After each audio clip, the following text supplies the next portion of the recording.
Hello and welcome to episode 316 of AvTalk. I am Ian Petchnick, once again here as always with Jason Rabinowitz, back on my own microphone where you might be able to hear me a little bit better. We have not yet perfected our studio setup when we are in the same room at the same time. It's more difficult than you would think. It is a bit more, especially I think I was really thrown off my game by the fact that the microphone stand tried to kill me last week. It did. I saw it. I've had a talking to with the mic stand now, and it's much better. You have an understanding.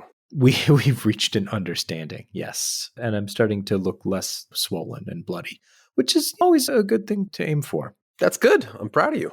But it was nice to see you in person. Regular listeners to Same. the podcast will know that we're not often in the same room, but we'll see each other again next month, which is unusual, but welcome. So I hope you had a nice trip back home. I did. From Chicago. This fair city. Yeah, Chicago was great. The weather, as soon as our conference ended, it turned out to be amazing. Probably one of the nicest days you've had in a very long time. So I'm thankful for that. I'm thankful that it only took us like 40 minutes of taxiing to get out of O'Hare. So that was nice. Yeah, overall, really good trip, really simple flying too, which is even icing on the cake. There you go. As is the tradition, the universal obligation somehow, aviation news broke just as we finished recording the podcast. I think this actually happened while we were recording last week, but a Bell 206L-4 Long Ranger 4, a twin blade rotor helicopter, crashed into the Hudson River near Hoboken, New Jersey. This was a New York-based tourist helicopter, and from the visual evidence that we've seen of the crash, the helicopter suffered a mid-air separation where the rotor and rotor assembly became one piece, the tail boom became a second piece, and the fuselage of the helicopter became a third piece. And all three of those pieces have crashed into the river. The NTSB is, of course, investigating, but there are theories abounding about what happened. We don't know anything yet. Thankfully, all of the relevant parts of the helicopter have been recovered by divers and have been transferred to a secure location by the NTSB so that they can continue the investigation. However, the actions by the FAA to date have been swift, and not the FAA's actions, but the actions of the helicopter charter company have been rather alarming, and the FAA has taken action. Right after, 16 minutes after, the director of operations for the New York Helicopter Charter Company spoke with FAA and NTSB investigators. That person was fired by the CEO. So Jason Costello was the director of operations on April 13th after the crash, spoke with investigators from the FAA and the NTSB. Then CEO Michael Roth fired that person. The FAA, go ahead, Jason. I'm just sighing deeply. Fair enough. This whole situation. I have nothing of substance to add, but continue. The FAA then issued an emergency order grounding the charter operator and revoking their air operator's certificate, as well as beginning a comprehensive review called a certificate holder evaluation program. We've heard about that in the past in some other circumstances, which ended without any findings or anything like that. However, this particular investigation and this particular emergency order comes out of the fact that the FAA is saying that because this person has been fired, they are no longer qualified to operate under Part 135 guidelines, which says that you need to have a qualified director of operations to maintain your certificate. So after the initial director of operations interview, that person agreed that the operator would voluntarily suspend operations until the investigation was complete, which is not outside the realm of things that have happened in the past. There have been investigations into specific aircraft or specific operators in which those operators or operators of aircraft have voluntarily ceased operations while the investigation was going on, or till the investigation reached a point where they could say, okay, it's not this particular aircraft, it was a particular set of circumstances, or it's not this operator, it was a particular set of circumstances within this particular aircraft. That, I mean, obviously we don't know exactly what happened for this person to be fired, but it certainly doesn't send a good message. No. That they would be retaliated for making a safety. Yeah, for the FAA to also note that it was exactly 16 minutes. There's not a rounding here. It's not, briefly after. It was exactly 16 minutes after making this decision. The director of operations was fired. And then the FAA goes on to say, continued operations of NY helicopters poses an ongoing and unacceptable risk to aviation safety. Based on that risk, blah, blah, blah, their AOC was revoked. It's funny when the FAA and the government decides to act swiftly versus let issues linger on for years and years. In this case, I guess it's on the good side that the FAA acted very quickly, not just introducing a civil penalty, blah, blah, blah, but also grounding this helicopter charter company. Charter is, I guess, a funny way of putting it. It was a sightseeing operation for the most part out of the downtown Manhattan heliport. I think it's JRB, KJRB. Yeah, this is, man, if you saw the video, you saw how gruesome this was. This was not something you wanted to see. And it just adds momentum to the push to ban helicopter charter flights and sightseeing helicopter flights over New York City. The call for that has been growing increasingly year over year. One, because the safety of these things. They do not have the greatest record between the Fly Nyan helicopter that went into the East River and took everyone, except I believe the pilot, down with it because of the incorrect harnesses used, trapping passengers on board, to this one on the Hudson River going down, taking everyone, including the pilot, down with it. Any of these do not have a great safety record. That is on top of all of the environmental and just quality of life issues that these constant helicopter flights bring to the New York City area. Interestingly, the debate goes on to say, well, there's not much we can do because most of these flights launch from New Jersey, and the city of New York, the state of New York, really has no control over that. This is a federal issue, and the FAA itself would have to do something to ban non-essential flights from New York airspace, which it's really not going to do.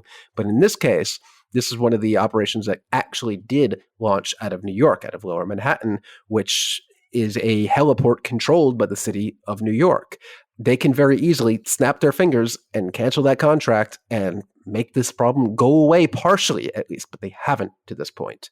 It's unfortunate that this particular company is grounded not due to the action of government or the will of the people to get rid of these noisy things that do not stop, but because 6 people died in this instance.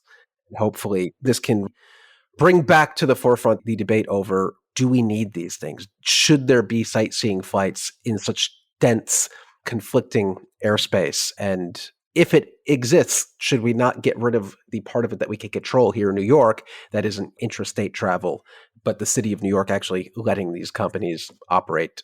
As someone who lives near the East River, I hope that does bring back that debate, and I hope we can figure out how to ban these things. A weird stance to take as an aviation geek, but... No, I mean, this is not an unusual stance from what I understand of... No. I mean, and I don't want to get too deep into it, kind of, I mean, not necessarily a local issue, but is local in many respects, but is seemingly a consistent refrain about the growth of helicopter tourism and the industry as a whole. Yeah. Let's switch gears and talk about the business of aviation on a global scale and return our attention to the developing story that is tariffs and reciprocal tariffs and deliveries and what is happening and no one really knows. And that's a quote from one of the analysts, I believe, at Aero Advisory, that basically sums things up. But we're going to kind of round off what we know so far that has happened this week. I believe the Wall Street Journal was the first to report, and other publications are seeking confirmation that this is the case, that China has ordered its airlines not to accept any Boeing aircraft due to tariffs, any new Boeing aircraft. They've also said, and this is according to the Wall Street Journal report, that parts and components are also affected. That said, most analysts, yours truly, and I think Jason shares this belief as well, is that that's not a sustainable position for China to take. So better part of a negotiating tactic. Not only do Chinese airlines maintain a very large fleet of Boeing aircraft, there are very few delivery slots and availability for Airbus aircraft if they wanted to switch away. And Comac, for its part with the C919, which is a homegrown airliner, is also dependent, not entirely, but to a large measure for the most complicated systems on the aircraft, on Western parts.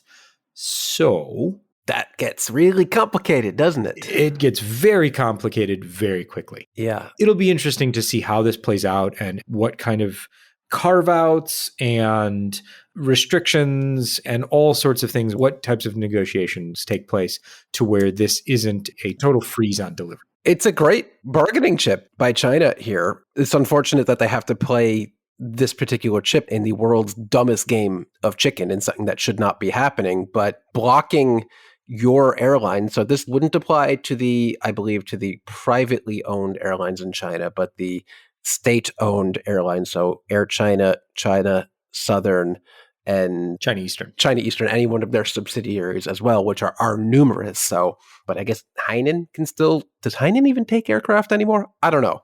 No, they place orders, they get the aircraft painted, and then it sits around for 10 years, and then somebody else picks it up. Right. But they can still do that. Yeah, they can still do that. But this is a really powerful bargaining chip. As we all know, Boeing is one of the largest, most valuable exporters in the United States. It is not one of. It is the largest exporter. So in this case, it's not just, is there an aviation angle, to quote John Ostrower. This is the angle. This is the most impactful thing China could have done, and they pulled that lever real quick. But it's not actually all that impactful, which is, I mean, so not the problem, but it will get there if things don't change. But it won't, and this is one of those things where like it sounds really bad at first for Boeing. Long term, it could be, but also long term, it doesn't make sense for China either. But what it does do is open up discounts to non-Chinese airlines that really need aircraft, because the problem with aircraft isn't demand. It's not like no one wants airplanes. Everyone wants airplanes. Everyone's wanted airplanes for a decade. And airlines from India, airlines from Asia, airlines from the Middle East, airlines in the US all want more airplanes. So if there's delivery slots to be had, and we saw this after the grounding of the 737 MAX and during COVID, where China said, we're not taking these. And Air India Express, for instance, or Akasa said, yeah, we'll take those. We'll take them. You want us to fly around in a MAX with an Air China logo on it for a little while before we can paint the thing? Fine. It's just another chapter in the book of on and off again Chinese deliveries from Boeing. Whether it's the MAX crashes or COVID or this or that, it's just, have we gone more than 6 months of Boeing aircraft consistently being delivered to Chinese airlines since 2019, 2018? I honestly don't think so. Maybe we've squeaked by. It's certainly not a full calendar year. That would be crazy. No. But it's not just China and Chinese airlines that do not want to take Boeing aircraft or Airbus aircraft. Everybody gets screwed here. This is the much more interesting. I think we have to talk about the China story because it's the biggest. It's the biggest headline. It's a big headline story, but I think the impact on Boeing and Airbus especially is actually more important. Yes. Because like we just talked about the China thing, it's kind of a distraction because it'll all work itself out because it's not just about the tariffs. But this, I think, is more important here because you have Delta, which we talked about before, saying, we're not going to pay tariffs on the aircraft. Ryanair saying, you know what? We really need those aircraft, but we don't really need them so bad right now, but we're going to need them in a few months. And this is what I wanted to talk about, because we talked about this in the context of Ed Bastian at Delta, the CEO of Delta, last week, but we can talk about it in the context of Michael O'Leary, who has a different horse in the run-up game, but he's in the same position where he's now saying, hoping that sanity prevails.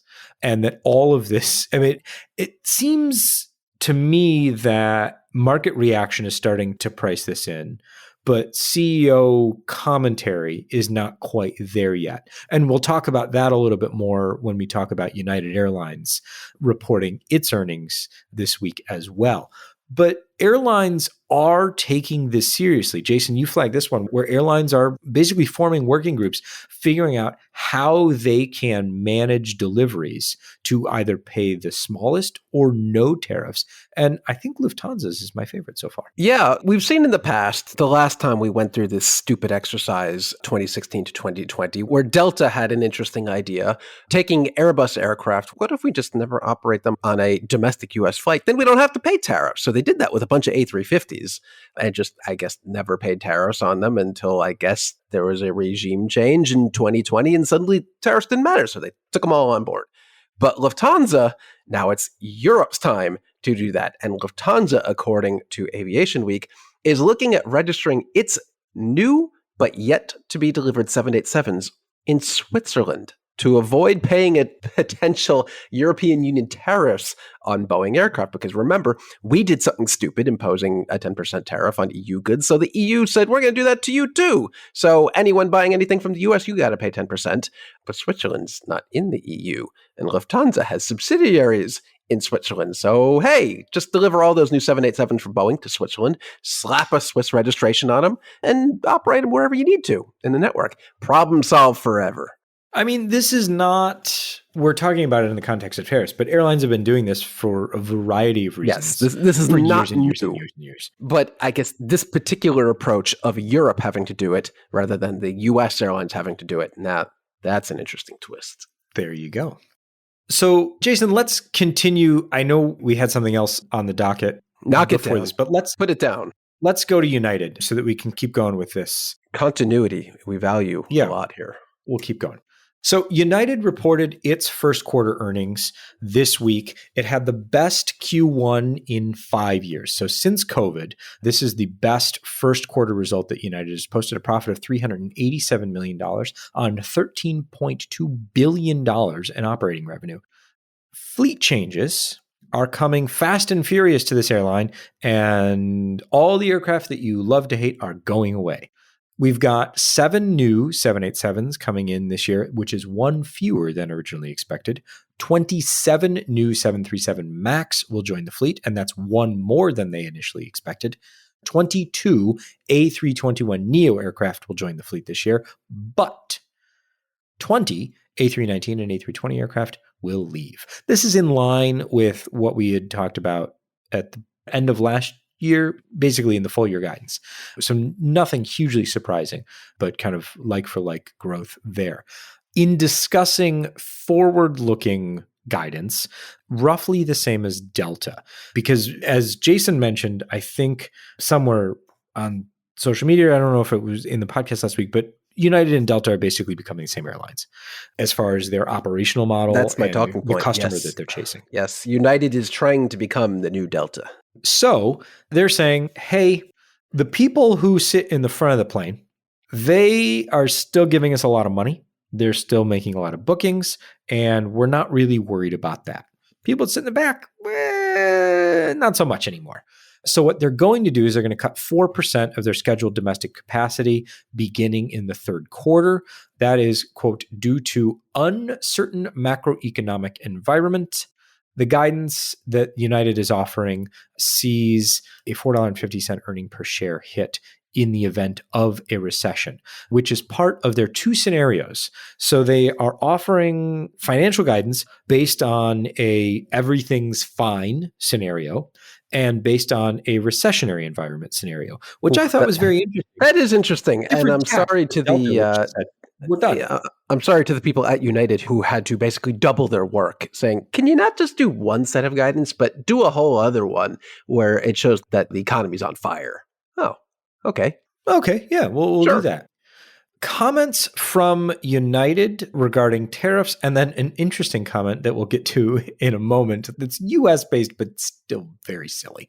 So, regarding tariffs, Airbus is having to import some parts that go into the airplanes built in Mobile, Alabama. So, Airbus is currently paying the tariff on those parts, and they are not currently passing on the cost to United. And then here we have what is now a common refrain, quote, "Let's take a breath and we'll work these things out." So no one in the C-suite at these airlines is really rushing in to make changes right away, mostly because we have no idea what's going to happen after you settle on something. Yeah, that's a good way they quoted it. What was it? Uncertain macroeconomic environment is a good way of saying we have no idea what the hell is going to happen tomorrow. So we're just not even going to try. That's a good way to put that. I'm going to use that at work. Uncertain macroeconomic environment. Interestingly, I got a press release from a company I had never heard of before yesterday called Prima Power. They are a company that manufactures very large machines that is apparently used to either drill, weld, or cut pieces of sheet metal. And that's I thought you were going to say drilled, well, or cut pizzas.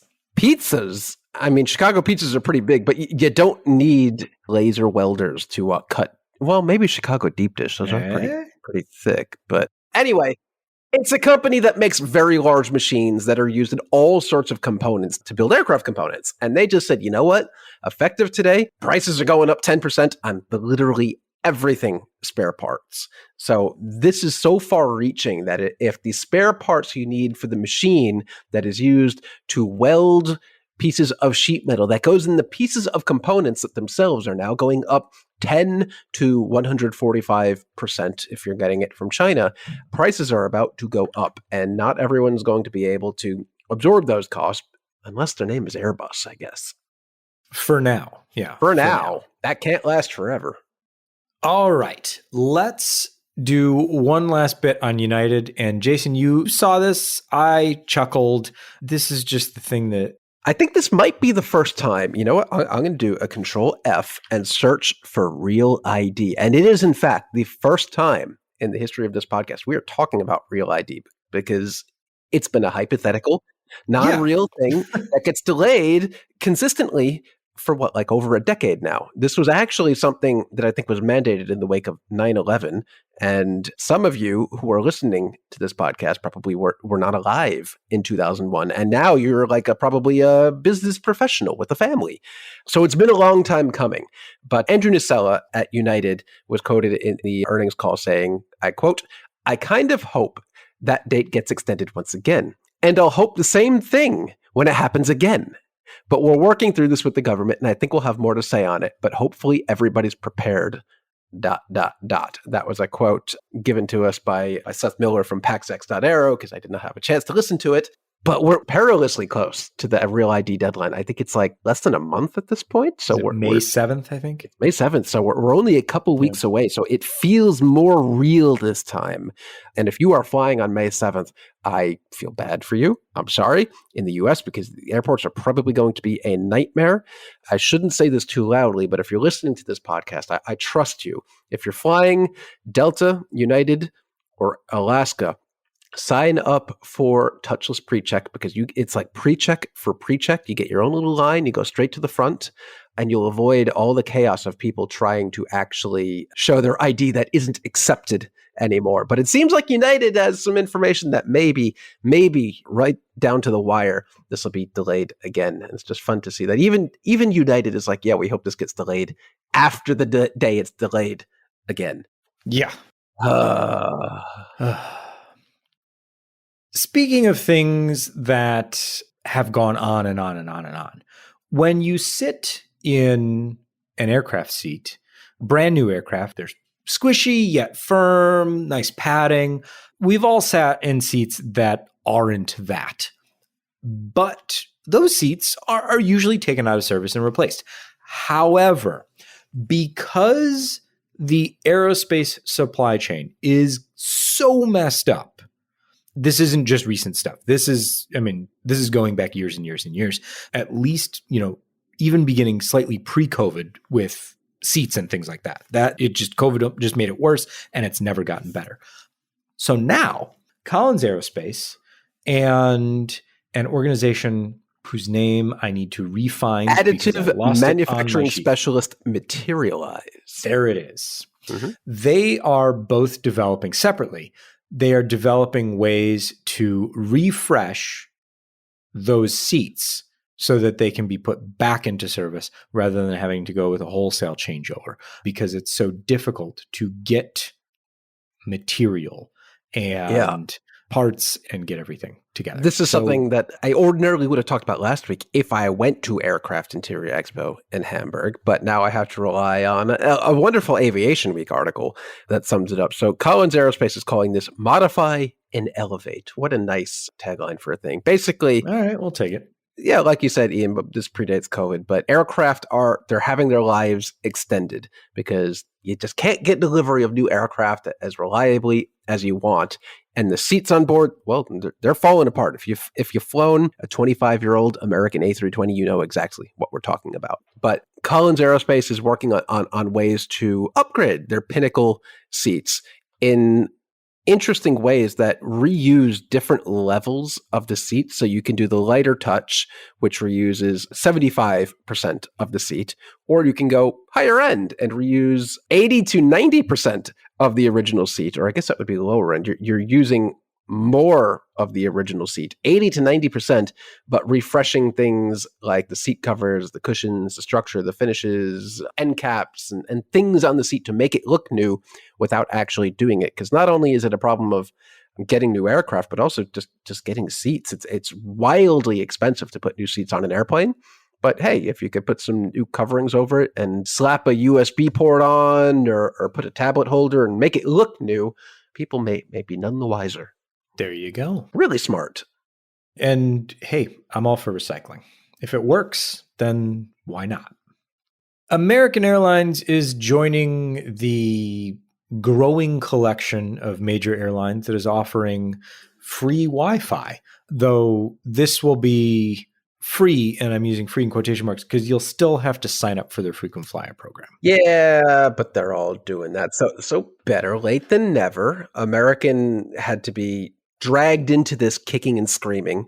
Don't know what took so long, as virtually every other airline in North America is doing this with the same system American already has installed, basically fleet-wide on their mainline aircraft, except for international aircraft. So welcome to 2025, or really, this decade, American. We're happy to have you. Interestingly, this doesn't start until 2026, but there's no time like 9 months from now to do what your competitors started doing a decade ago. Yeah, that sounds about right. It is literally better late than never. But that leaves Spirit as the only airline in the US that has Wi-Fi and does not have plans to make free Wi-Fi. Spirit's actually going to hand out Ethernet jacks, and they're just going to trail miles Spirit and miles. Has and Wi-Fi on pretty much its entire fleet, but it's the only airline I've really ever flown on where I look at the price and scoff at it and say, absolutely not. This is too expensive. I don't know. Maybe they figure it out eventually, but I think that is the only airline in the US and Canada that does not have plans to transition to free Wi-Fi. So welcome aboard, American. We've been wondering, where are you? And now we know. This next story is actually my favorite story. Ian is so excited to talk about this one. I am so excited to talk about it. You can hear the kind of bounce in my step and the lilt in my voice. So this is one of the nerdy and fun things that I love to talk about, where you take an already extremely ultra complicated flying machine and you tweak it just a little and you get a little something extra out of it. But how you do it is the real fun part. So Airbus has secured EASA certification of an A330 Neo performance enhancement package that is a different takeoff configuration that allows for more minute adjustments to flap settings and changes how some of the systems operate during takeoff and at the initial climb. Through all of this, it allows the aircraft to operate with a higher max takeoff weight without adding thrust, and adds fuel efficiency and reduces fuel burn, which to me is really cool. And how they did it is actually really interesting. So the flaps are still a five position flap lever. That doesn't change. But in the takeoff performance calculations, the crew can enter a total of 9 separate settings. So they can say, I'm going to set the flap lever here, but it's actually this slightly adjusted setting. And then the aircraft's flaps will automatically adjust to that intermediate setting. The other thing they did is the gear comes up quicker. Well, that's neat. The gear comes up the less drag there is overall. So that's not nothing. It was great. It was like, all right, it would just make the gear come up quicker. That feels like the kind of thing like somebody just had an idea someone had in a meeting where they're like, man, how do we make the A330 Neo more efficient? And like Bill from accounting's like, why don't we just make the dangly bits on the bottom go up quicker?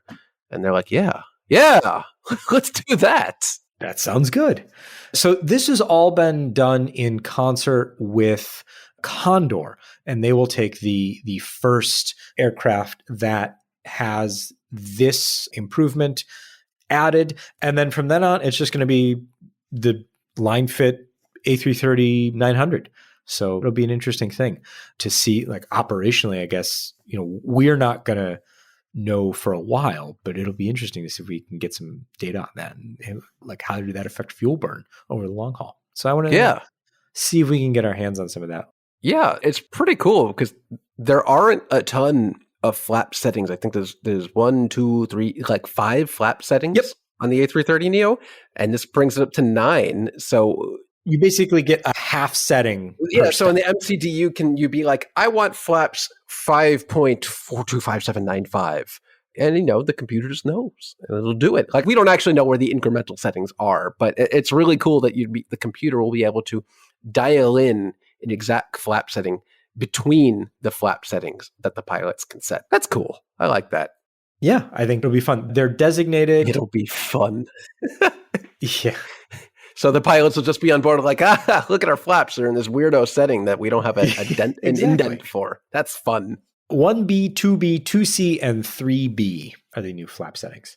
So no mechanical changes to the lever. However, there are some hardware modifications in the E&E bay that will account for the new settings and things like that. So there's also Airbus gave some numbers, a 0.8 second reduction in landing gear retraction time, and the gear doors close 0.2 seconds faster. You know what? It all matters. It all matters. We go from exciting but very nerdy news to not exciting at all and just continuously awful news for Air New Zealand, which just cannot catch a break. No. Air New Zealand just cannot catch a break, seemingly ever. In the entirety of the time we've been doing this podcast, between COVID and what was the line from United? Something macroeconomic, whatever. Like nothing ever goes. Macroeconomic uncertainty. Yeah. There you go. Nothing ever goes the way Air New Zealand needs it to. And it could not possibly be more impacted right now by the current engine issues by both Rolls-Royce and Pratt & Whitney, because that's basically their entire fleet, the A320 Neo family and the 787s. Things are getting worse somehow for Air New Zealand, and not in a way you might think, but they spelled it out pretty nicely. Their current expectations are that 11 of its aircraft are grounded, despite Air New Zealand securing 7 additional leased engines and another fully owned spare engine to stabilize its number of grounded narrow-body jets. That's a lot of leased and spare capacity. It gets really interesting in the compensation. So the problem here is that in the first half of the year, Air New Zealand recognized $94 million in compensation. And that is from the engine manufacturers because their engines don't work, airplanes can't fly. But that's going to be reduced with the same number of aircraft out of service down to $35 to $40 million, so roughly half. And the reason, Ian, is not one you might expect. Yeah, I had to read through this multiple times. Yeah. The thing here is that somehow the definition of basically an out-of-service aircraft is being changed. So previously, Air New Zealand had been keeping, I guess you could call it defective or in need of maintenance engines on wing, so that Air New Zealand could move these aircraft around its system as needed rather than just leaving it somewhere parked, never to move again until a new available engine is put on wing. But in the second half of the year, if an engine remains on wing, that aircraft is no longer considered aircraft on ground. So those 11 aircraft, as long as they've got engines on wing, they are no longer due compensation. That is kind of crazy now that regardless of the number of unserviceable engines or the number of grounded aircraft, that doesn't actually reflect the number of aircraft that they officially cannot fly in revenue service because of these engine issues, which is just sucks. If you're Air New Zealand, you want to be able to move these aircraft around, but now for whatever reason, if those engines are on the wing, that aircraft is not officially counted as aircraft on ground, even though it is firmly on the ground, and their compensation is being cut in half. That is brutal for an airline of this size. Did I sum that up well? I tried, but yeah. I mean, wacky. that's the gist of it. I mean, it basically, they have to take the engines off the wing and they lose some flexibility to move the aircraft where they need to be if they do that. In order, even if that engine is going to sit for months and months and months without actually being slotted in for an overhaul, because we know the capacity to actually overhaul these engines is the biggest problem. So why would you take the engine off the wing 6 months before it's going to go in for service when you could leave it on the wing and move that aircraft around if you needed to? Now, that's not an option. So Air New Zealand, man, they can't ever catch a break. One day. Let's run through some quick notes and then we'll be gone for the week. SAS is reintroducing Eurobiz, basically the upgraded blocked middle seat that we've all come to know and love. Currently in intra-European flying, SAS only has what they call Plus, which is no block seats, a slightly sometimes nice tasting snack. Lounge access will be lounge. They do offer lounge access. That's true. But now they are reintroducing European business class, which is something they had before and then got rid of, and they had before and got rid of.